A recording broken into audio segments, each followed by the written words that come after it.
News मध्ये आपले स्वागत आहे। आपण पाहत आहात आदिवासी न्यूज वार्ता मध्ये परिसरातील क्रीडा, शैक्षणिक, राजकीय व इतरही घडामोडी। आता पाहूयात सविस्तर वृत्त। आदिवासी न्यूज वार्तासाठी नंदकुमार तोटेवाड। किनवट मध्ये वनविभागाची थरारक कारवाई। शासकीय वाहनाला धडक देणारे सागवान तस्कर जेरबंद। किनवट चिखली रोडवर 6 ऑगस्ट 2026 रोजी पहाटे वनविभागाने गुप्त माहितीच्या आधारे मोठी कारवाई केली।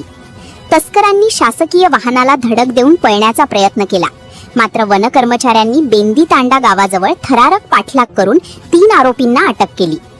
जप्त मुद्देमाल टाटा इंडिका कार, मोटारसायकल आणि अवैध सागवान लाकूड।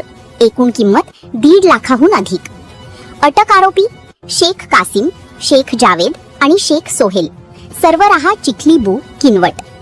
गुन्हा नोंद भारतीय वन अधिनियम 1927 अंतर्गत गुन्हा दाखल।